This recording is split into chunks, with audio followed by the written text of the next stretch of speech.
5개월 만에 이혼소송 1심이 끝났는데 상대방이 항소를 제기해서 추가로 몇 개월의 소송이 더 진행되고 또 그 결과에도 불복해서 대법원까지 이혼소송이 진행되는 경우가 간혹 발생합니다.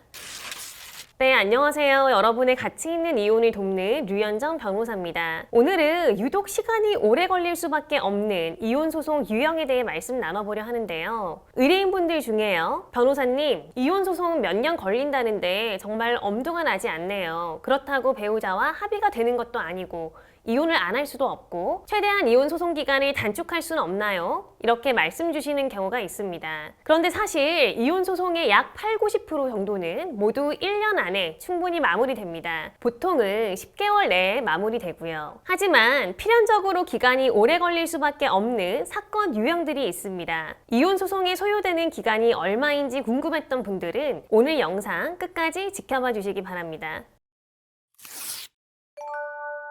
우선 첫 번째 유형입니다. 친권과 양육권이 쟁점인 사안인데요. 미성년인 자녀의 친권과 양육권을 서로 확보하겠다고 다툴 경우 재판부에서는 필히 가사조사라는 별도의 절차를 진행하게 됩니다. 가사조사라는 것은요, 재판부에서 지정한 조사관이 부부와 면담을 하면서 혼인생활, 자녀와의 애착관계, 양육상황 이런 것들에 대해서 조사를 하는 절차입니다. 이러한 절차가 한 법원에서만도요, 수백 건이 넘게 진행되고 있습니다. 그렇다 보니 당연히 친권 양육권이 쟁점이 아닌 사안에 비해 필연적으로 소송기간이 길어지는 거예요. 적게는 1개월, 많게는 4~5개월까지 늘어날 수 있습니다. 다음 유형은 이혼 소송을 제기했지만 배우자, 그러니까 피고가 이혼을 못하겠다고 하는 경우인데요. 이렇게 배우자가 이혼을 못하겠다 하는 경우도요, 마찬가지로 재판부에서 소송 진행 중에 부부 상담이나 가사조사를 실시하게 됩니다. 혼인 파탄 사유에 대한 양측의 입장이라든지 혼인 회복 가능성은 있는지 이런 부분에 대해서 면담이 진행된다고 보시면 되고요. 마찬가지의 이유로 이러한 경우 그렇지 않은 소송에 비해 소송 기간이 수개월 더 소요될 수 있습니다. 다음 유형은 재산 분할과 관련된 쟁점이 첨예한 사안인데요. 예를 들어서요, 상대방의 재산이 정말 다양한 형태이거나 거래 내역이 참 복잡해서 추가로 계속해서 증거 신청이 필요한 그러한 사안들이 있어요. 혹은 재산의 객관적인 가치를 산정하기 위해서 감정 절차가 진행되어야 하는 경우도 있습니다. 예를 들어서요, 배우자가 제주도에 땅이 있다고 치면요, 그 재산을 나눠야 하는데 현금으로 얼마를 받을 수 있냐, 그 땅의 가치를 정확히 알아야 주장을 할 수 있는 것이잖아요. 그래서 이렇게 감정 신청이나 증거 신청 이런 것들을 하는데 소요되는 기간으로 인해 소송 기간이 필히 길어지는 케이스가 있습니다. 마지막으로 1심 판결에 상대방이 불복해서 소송 기간이 늘어나는 경우입니다. 예를 들어 5개월 만에 이혼 소송 1심이 끝났는데 상대방이 항소를 제기해서 추가로 몇 개월의 소송이 더 진행되고 또 그 결과에도 불복해서 대법원까지 이혼 소송이 진행되는 경우가 간혹 발생합니다. 제 속무 경험상 이혼 소송에서 일방이 항소할 가능성은 30% 미만으로 낮고요. 더 나아가서 항소심에도 불복하고 대법원에 상고를 할 가능성은 1심 사건 기준 5% 미만인데요. 물론 항소심을 진행해도 보통은 1심만큼 오래 걸리지는 않습니다. 이미 많은 사실관계가 1심 진행 과정 중에 취합되었기 때문인데 그래도 항소심이나 상고심에 최소 3개월 정도는 소요될 수 있어요. 그래서 이렇게 소송 결과에 상대방이 불복을 하면 내가 원치 않아도 필히 소송 기간이 길어질 수 있습니다.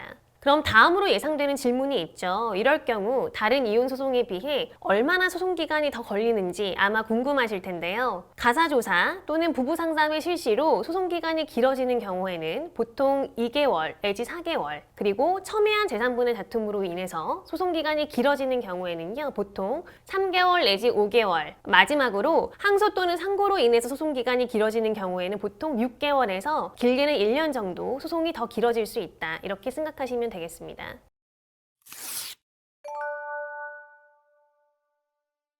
오늘은 유독 기간이 오래 걸리는 이혼소송의 유형에 대해 살펴봤는데요. 이혼소송을 고민 중인 분들께 도움이 되었기를 바랍니다. 제가 준비한 영상이 도움이 되셨다면 저희 채널 구독과 좋아요 그리고 알림 설정까지 꼭 부탁드리겠습니다. 그럼 다음에 더 유익한 소재로 찾아뵐게요. 감사합니다.